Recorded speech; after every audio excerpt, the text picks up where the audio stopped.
¿No? ¿Cómo están? Muy buenas tardes, gusto de saludarlos desde Radio Polar. Transmitimos este programa, La Región que Queremos. Como todos los días sábados, en este espacio de 13 a 14 horas, transmitimos este programa a través de la señal de Radio Polar, a través de las pantallas de Radio Polar y, por supuesto, a través de redes sociales. El programa también se repite el día domingo de 20 a 21 horas. En esta ocasión, quien conduce, Cristian García, va a presentar a unos invitados de lujo que tienen que ver con el tema constituyente. No nos va a acompañar en esta ocasión Jorge Frías, no obstante él ha dejado algunas preguntas para nuestros panelistas, para nuestros invitados, y quiero pasar a presentarlos. Voy a partir por las damas, ya estaba en este programa, pero voy a aprovechar de saludarle también. Karen Escárate, ¿cómo estás, Karen? Muy bien, Cristian, gracias por la invitación y feliz de estar acá nuevamente compartiendo en este espacio contigo. Muchas gracias. También tenemos a Manuel Gallardo, también candidato a constituyente por la Democracia Cristiana. ¿Cómo estás, Manuel? Hola, buenas tardes a todos y a todas y a la gente que nos ve y nos escucha por las distintas plataformas de Radio Polar. Y por último, Carlos Arzúa, también candidato a constituyente, y él también va por un pacto un poco diferente. Ahí está como en el pacto de Frente Amplio. Así que, ¿cómo estás, Carlos? ¿Qué tal? Hola, Cristian, ¿cómo estás? Yo feliz que me hayas invitado a esta instancia y también muy contento de estar compartiendo con Manuel y Karen. Sí, yo quería en el fondo destacar un poco la trayectoria de las tres personas que están acá, porque en realidad no son aparecidos ni mucho menos, todos tienen una larga trayectoria. Carlos Arzúa se desempeñó como Seremi de Gobierno, del Trabajo en su oportunidad, ¿cierto? En el gobierno de la presidenta Michelle Bachelet, el gobierno número 2. Karen Escárate tiene una amplia trayectoria en el tema sindical, ¿cierto? A través de ENAP también, ¿cierto? Y Manuel Gallardo, por otro lado, bueno, él es presidente nacional de la Juventud del Partido de la Democracia Cristiana, entonces son las tres personas claros exponentes del mundo político y además representan a respectivos sectores, Partido Radical, Democracia Cristiana y Frente Amplio. Yo quisiera partir los fuegos con una pregunta que nos dejó Jorge Frías, que lo voy a tocar en temas generales, pero después seguramente cada uno va a poder desarrollar un poco más los temas puntuales. Pero nos enfrentamos con este problema entre el Parlamento y el Ejecutivo respecto del tercer retiro del 10% de los fondos previsionales. Y ahí me gustaría partir un poco por ti, Carlos, principalmente por tu experiencia también de abogado, ¿cierto?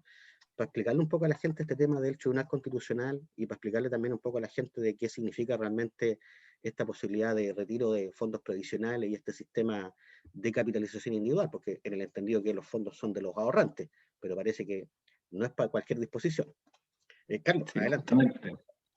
Mira, como tú dices, hoy día lo que está ocurriendo es que si a los trabajadores desde el año 80 se le ha dicho que tienen que esforzarse individualmente, rascarse con sus propias uñas bajo una figura de incertidumbre de saber cuánto es lo que uno va a recibir de pensión el día de mañana cuando se va a jubilar, claramente le están diciendo que los fondos son propios y que por tanto pueden disponer de ellos en caso de que, en este caso, haya un proyecto de ley que sea aprobado por el Congreso Nacional y ha habido un primer 10% de retiro, después un nuevo segundo 10% de retiro. Recordemos que el primer retiro no fue el presidente de la República al Tribunal Constitucional, entonces se entendió que era constitucional, en el segundo retiro sí fue, y ahí el Tribunal Constitucional dijo que era inconstitucional, y hoy día hay un tercer retiro que claramente ya allí el Tribunal Constitucional debiera mantener la misma votación. Esto es 5-5, está dividido dentro del Tribunal Constitucional, pero dirime la que es presidenta del tribunal, que es doña María Luisa Arams, y ella vota a favor, o sea, en este caso, de que el requerimiento se acoja. Es por eso que hoy día lo que tenemos es un claro, nosotros vamos a chocar con una constitucionalidad de la Constitución del 80 bajo una interpretación, y eso es importante decirlo. Porque lo que están diciendo es que hay ciertas materias que son de iniciativa exclusiva del presidente de la República, como en seguridad social, y eso es principalmente una de las razones, y la otra es que si es que los congresistas pueden ingresar una reforma de carácter constitucional, si es que esta es de carácter exclusivo o iniciativa exclusiva del presidente de la República. Esa es la discusión, no es si es que el retiro del 10% es constitucional o no, sino que más bien si tiene la facultad el Congreso de poder enviar esto a que se tome, digamos, toma de razón, que se convierta en una ley, que se publica como una ley. Entonces, la discusión es más bien de quién es la iniciativa, más bien que de si son nuestros o no los retiros, ya si son nuestros o no las necesidades que hoy día necesitamos ya cubrir, si es un buen proyecto o no es un buen proyecto. Nada de eso se pronuncia en el Tribunal Constitucional, sino que más bien es esto. Y hay un viejo orden, que es la Constitución que hoy día se está derogando tácitamente, y un nuevo orden, que es lo que estábamos haciendo hoy día, que es hablar con futuros candidatos a constituyentes, quienes van a proponer una nueva constitución para el país. Y es por eso que en esta conversación es muy interesante lo que se está dando en términos de que este viejo orden, que lo miramos como, wow, se está terminando con esto que se viene desmoronando, que viene cayendo, que se viene desmantelando, que es el sistema de capitalización individual, bajo un nuevo prisma, una nueva mirada de cómo debería ser la seguridad social para el país. Este no es un sistema de seguridad social, este es un sistema de ahorro personal, individual, y esa es la lógica que de alguna manera yo creo que debe cambiar. Y es eso de lo que también está echando mando a la gente, porque el gobierno no le ha dado respuesta a las necesidades a propósito de la situación sanitaria y de pandemia. Sí, buena explicación, Carlos. Oye, voy a aprovechar de preguntarle también a Manuel, porque, bueno, Manuel, al igual que yo, provenimos del mundo de la democracia cristiana. Y claro, hoy día en una cuestión tan marcada entre izquierdas y derechas, la pregunta es qué es ser demócrata cristiano, pero yo creo que Manuel es un buen exponente para decir, en realidad, ¿cuál es la visión que tienes tú, Manuel, de un sistema previsional mixto, individual, realmente de seguridad social, o mantener más o menos lo que hoy día existe? No sé, Manuel, si nos puedes un poco contar, porque además son cosas de las que van a estar discutiendo en el tema constitucional también. Sí, lo primero es que en la nueva constitución hay que consagrar justamente un sistema de pensiones que le asegure a la gente júbilo. Hoy día, cuando se habla de las jubilaciones, lo que menos se le asegura a los adultos mayores es júbilo. Para eso yo creo fundamental avanzar hacia un sistema mixto con carácter de solidaridad, en parte lo que se está discutiendo hoy día en el Congreso, es decir, que la cotización aumente progresivamente por parte del empleador, que el Estado tenga una inyección directa a lo menos de un par de puntos, y sobre todo instaurar la solidaridad intergeneracional. Esto quiere decir variable que por lo demás está comprobada en los sistemas de pensiones mixtos en el mundo, que es la que te asegura que las pensiones suban. Y esto, para ponerlo en lenguaje simple hacia la ciudadanía, es que quienes estamos hoy día en activo trabajando, por eso es que, ojo, nosotros también con los retiros del 10% perdemos un poquito una batalla cultural al decir, oye, la plata es solo mía. Para que las pensiones suban, no toda nuestra cotización va a ser nuestra. Parte de esa cotización tiene que ir a un fondo solidario, y que ese fondo solidario ayude a quienes hoy día están siendo pensionados a tener una mejor justamente jubilación. Nosotros hemos hablado desde la democracia cristiana de una pensión básica universal. ¿Qué quiere decir esto? Hoy día tu pilar contributivo, lo que tú ahorras, parte desde 0 pesos. Nosotros queremos que esto parta, por dar un ejemplo, de 200.000 pesos. Entonces, si tu cotización es de 300.000, no va a ser de 300.000, va a ser de 500.000. Y la pregunta que nos hacen todos es, ¿cómo se financian esos 200.000? Bueno, a lo menos con esas 3 variables que yo te acabo de plantear. Solidaridad intergeneracional, mayor aporte del empleador que vaya creciendo progresivamente, a lo menos durante la siguiente década, y también aporte directo del Estado de un par de puntos en la cotización. Eso permitiría que las pensiones no suban en 50 años más, sino que suban inmediatamente, que es lo que la gente está viendo. Y solo respecto al Tribunal Constitucional, un comentario. Lo primero es que este tribunal en la nueva constitución tiene que terminar su funcionamiento tal como está hoy en día, que opera como una tercera cámara política que tuerce muchas veces no solo la voluntad popular, sino las mayorías políticas expresadas en el Parlamento. Que tengan inhabilidades a lo menos por 2 años sus miembros para después poder alegar ante el tribunal. Que sea un tribunal constitucional con carácter de paritario, que no haya más de un 60% de personas de un género. ¿Por qué digo 60%? Porque también creo que tiene que terminar de ser par y tiene que pasar a un número impar, justamente para terminar con situaciones como las que describía Carlos, de este doble voto de la presidenta que termina desvirtuando absolutamente alguna posición u otra dentro del tribunal. Sí es necesario un tribunal constitucional, esto existe en la mayoría de los países del mundo, porque también la constitución que nosotros queremos escribir, queremos que tenga alguna especie de control, y me parece que eso debe salvaguardarse, es decir, que las leyes que se hagan justamente quieran cumplir con ese espíritu, y terminar de todas maneras con estas designaciones de parte del presidente de la República, que justamente hace que se convierta en una tercera cámara política, y avanzar hacia mecanismos de mayor meritocracia para el nombramiento de sus miembros. Sí, tú tocaste algo ahí, Manuel, y es verdad, yo creo que hoy día en la discusión muchos ya han planteado de que no están en contra de la existencia del Tribunal Constitucional, o de un control de constitucionalidad, más bien dicho, sino que por el contrario, la conformación de ese tribunal que termina siendo, a la postre, como está hoy día en Chile, de una tercera cámara. Pero también hay materias que son, no sé, son derechos y son cosas que están enclavadas, enquistadas en la Constitución, como es el sistema justamente previsional, y por eso, claro, la pregunta es quién tiene la potestad para iniciar una tramitación de ley o una reforma constitucional, el presidente o el Parlamento o un tercero, no sé, no tenemos esas alternativas, por lo menos en nuestra legislación, de que sea la ciudadanía otro órgano. Pero volviendo al tema previsional, Karin, y a propósito de lo que Manuel señalaba, es una novedad interesante este tema de la solidaridad intergeneracional, porque mucho de lo que se está proponiendo en realidad soluciona el problema para futuro, pero no de los que se van a jubilar ahora. Entonces, Karin, ahí también quería preguntarte, porque tú además vienes del lado sindical. ¿Qué percibes tú que sería lo más idóneo en este tema de pensiones, a propósito y aporta esta nueva constitución, y cómo eso, este cambio que se pudiese generar, se concilia con lo que actualmente hoy día existe, que es un sistema de ahorro, como Carlos muy bien lo dijo, un sistema de ahorro, no un sistema previsional? Mira, yo voy a quizás ir un poquitito más atrás, como a la parte, quizás como partamos del meollo del asunto. Cuando hablamos de seguridad social, y uno de sus subsistemas es el de pensiones, la seguridad social no es otra cosa que, bueno, cómo la sociedad me acoge y me apaña, es como un paraguas cuando yo lo necesito, como yo, persona, individuo, que forma parte y es un ente social, me acoge cuando estoy en mis minutos de disvalía, cuando estoy enfermo, cuando estoy a lo mejor en una situación transitoria o permanente que no me permite satisfacer mis necesidades o las de mi grupo familiar, cuando ya no tengo edad o condiciones para trabajar.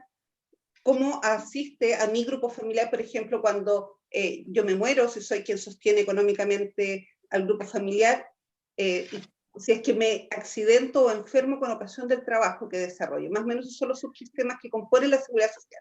Parte de este doble principio de que como personas, primero somos dignos, o sea, el principio de dignidad de la persona humana, y lo segundo, el que soy un ser social y que por tanto tiene que existir esta solidaridad del grupo al cual yo pertenezco y al cual yo contribuyo. Entonces, dicho eso, acá claro, nos estamos centrando en uno de estos ejes en que efectivamente hoy tenemos un modelo en que no sé, 11 millones de trabajadores, no sé, el universo será hoy día ¿cuánto? Unos 3, sí, deben ser unos 13 más o menos, quizás un poco menos entre los formales e informales, que están en el sistema de FP, que, como se señaló anteriormente, es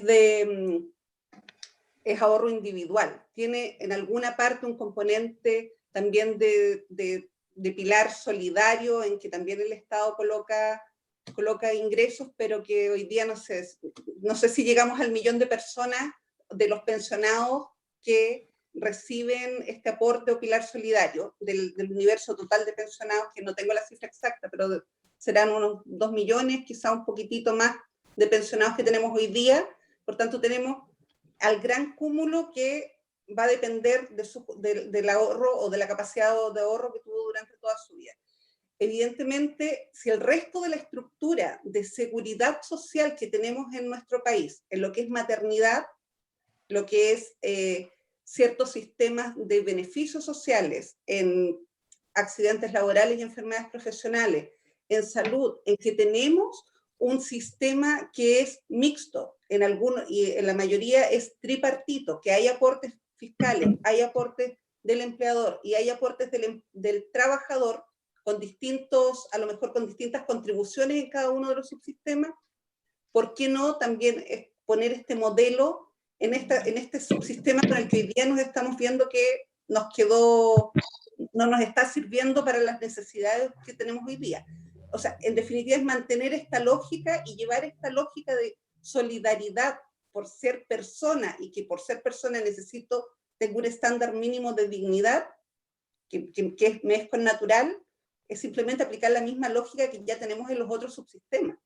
Entonces, partiendo de esa base, evidentemente en la nueva Constitución tenemos que partir del principio fundamental, dignidad de la persona humana.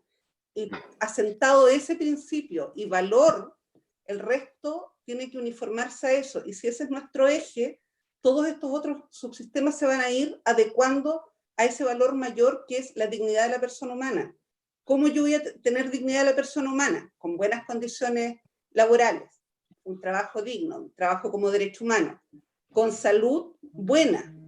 Tendré que tener salud mental, salud psicológica, salud social, salud medioambiental, para tener esta condición de vida digna. Y así vamos a ir uniformando todos estos otros derechos y ajustando todas las estructuras estatales para cumplir este bien o principio superior que es la dignidad de la persona humana.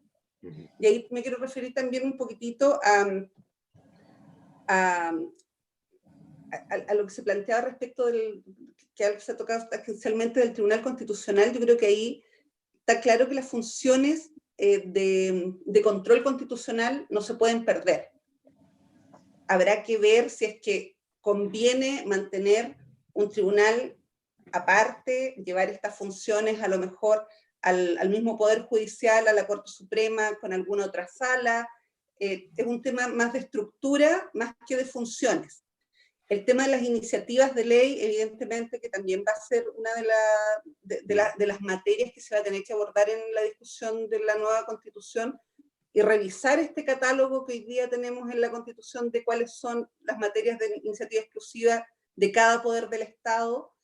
Habrá que ver, de acuerdo a esta evolución que hemos tenido y a cuál es el futuro que queremos como sociedad, dónde dejamos estas iniciativas de ley.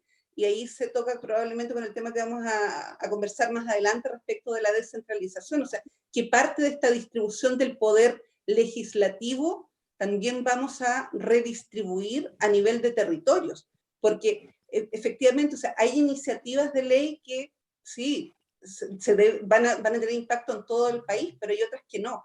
Y también, como se señaló por Manuel, hay iniciativas que además también tienen impacto intergeneracional, o sea, decisiones que yo tomo hoy día van a tener un impacto o un efecto en 30 años más, que probablemente puede que yo las alcance a ver como generación, puede que no. Entonces también ahí hay que tener esta mirada que ya va cambiando a lo mejor a cómo hemos entendido y a cómo con Carlos nos enseñaron en la universidad qué es este íter legislativo y el para qué tú creas una ley. O sea, hoy día hay otras variables que se van a tener que considerar para tomar estas decisiones del rayado de cancha que nos vamos a dar como sociedad para lo que queremos más adelante. Y sin duda uno de los puntos fundamentales va a ser cómo tener este instrumento jurídico que sea flexible, que se vaya amoldando a las distintas sociedades que vamos a tener en 10 años más, 15 años más, 20 años más, como Chile. O sea, el Chile de 15, 20, 30, 50 o 100 años más,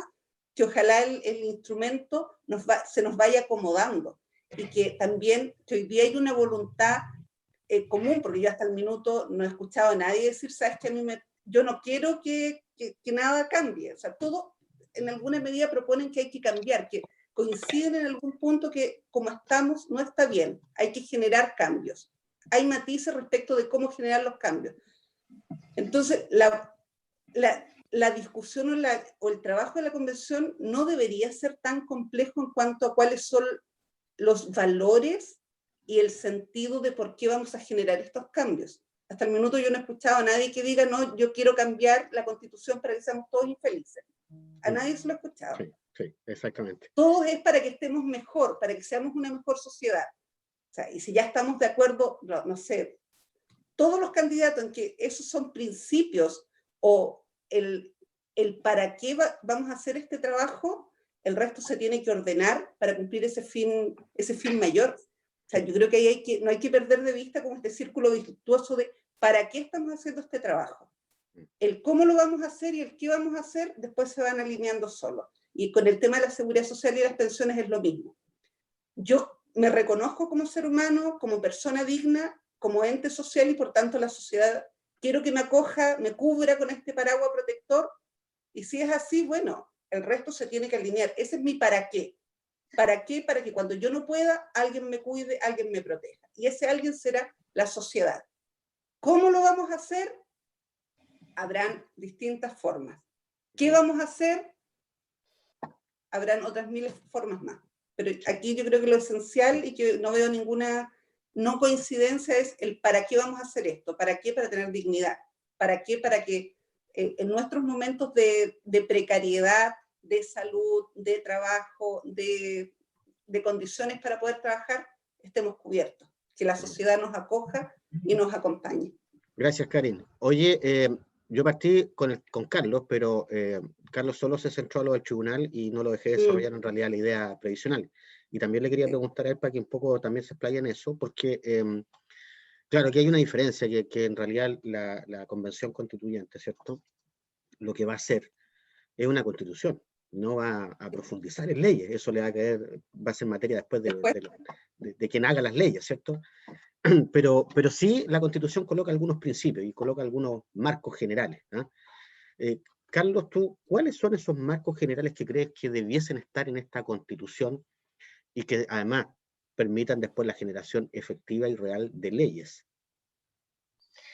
O sea, en materia de previsión social, yo creo que lo puso muy bien Karin. Ya necesitamos que ese pilar, que es la previsión social, sea mucho más fuerte. Lamentablemente, recuerda que José Piñera nos prometió una tasa de reemplazo del 100% para el año 2020, cuando creó el sistema de FP a través del decreto ley 3500. O sea, nos dijeron que de nuestro último sueldo íbamos a recibir, apenas nos hubiésemos jubilado, el mismo sueldo una vez jubilado. Y hoy día lo que tenemos es que las tasas de reemplazo para el caso de las mujeres es dramático, y en el caso de los hombres alcanza el 30-40% del último sueldo. Y todos vamos camino hacia allá, o sea, vamos camino a estrellarnos a esa realidad, por más que trabajemos durante toda nuestra vida, y sabemos que por cada 8 millones de pesos que ingresamos a la AFP, recibimos una UF de pensión. Suena bonito, pero son 28.000 pesos de pensión. Hay gente que ha estado ahorrando durante todo este tiempo sin ningún tipo de ayuda de parte del Estado, tal como exponía Manuel, ni tampoco de los empleadores que no se han hecho cargo de la situación de sus trabajadores. Entonces, recordemos que en los años 80, cuando se crea esta Constitución, también el sistema de indemnización era de la totalidad de años de servicio, y hoy día tenemos el tope de 11 años, y además un tope de 90 UF por año de servicio. Entonces, los derechos de los trabajadores han sido cercenados del año 80 en adelante a través del plan laboral de José Piñera, y hoy día lo que nosotros tenemos que estar es al mismo nivel de lo que ocurrió en los años 80. O sea, tenemos que hacer una reforma total del sistema de pensiones. Y eso significa volver a plantear ciertos principios, tal como tú me dices, ¿cuáles? Bueno, claramente, como dice la Karin y dice Manuel, la solidaridad intergeneracional y la intrageneracional. Eso es necesario porque las jubilaciones tienen que ser ahora. O sea, y eso puede efectivamente ser resuelto a través de una reforma previsional. Actualmente hay una que el mismo gobierno de Piñera lo encontró maravilloso y que fue enviado por Michelle Bachelet, ¿ya? Lamentablemente, en su tiempo fue la misma derecha la que impidió que esa reforma se hubiese llevado a cabo. Ya tendríamos 4 años rigiendo con al menos una cotización adicional del 6%, y tendríamos hoy día a una administradora que no serían las AFP. Yo creo que tenemos que acabar con la lógica de capitalización individual, de ahorro individual, porque en cuanto a ahorro, yo no tengo ningún problema en decir que eso es maravilloso. O sea, yo no puedo competir en un ahorro con una APB.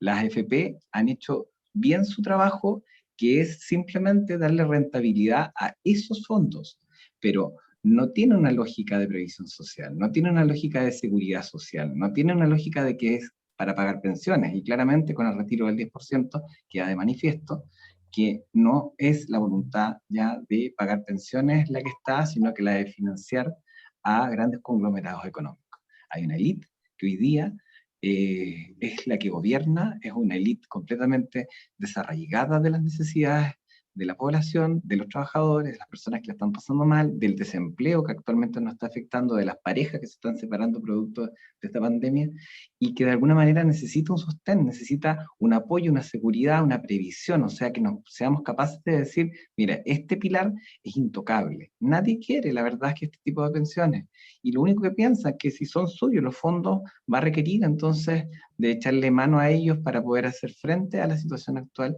que es tan compleja a nivel mundial. Yo creo que uno de los temas principales tiene que ver con la universalidad, Cristian. La universalidad significa que todos tengamos a lo menos garantizada tal como dice Karin, una dignidad. ¿A través de qué? De una pensión. Esa pensión tiene que hacer ciertos resguardos principalmente hacia las mujeres, a quienes ejercen el cuidado, porque no es lo mismo ser mujer en Chile, ¿ya?, y tratar de conseguir un trabajo que un hombre. Es mucho más fácil para el hombre.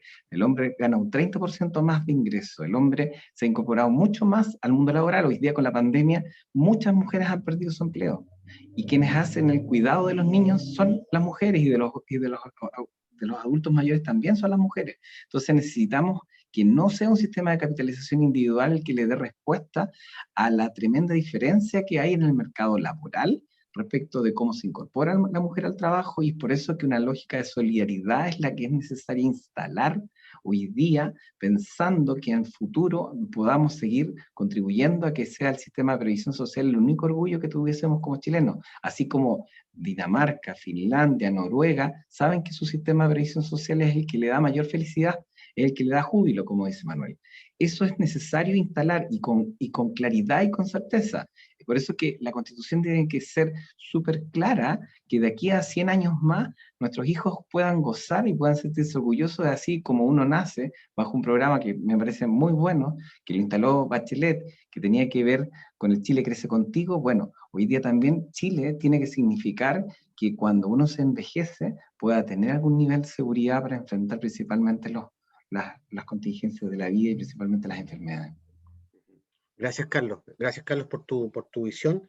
Gracias, Manuel, también. Y Karen, estamos ya llegando al tiempo. Interesante la conversación, pero en televisión en realidad los tiempos son acotados. Así que vamos a tener que irnos a una pausa y volvemos luego con la región que queremos a través de Radio Polar. No se vayan, por favor.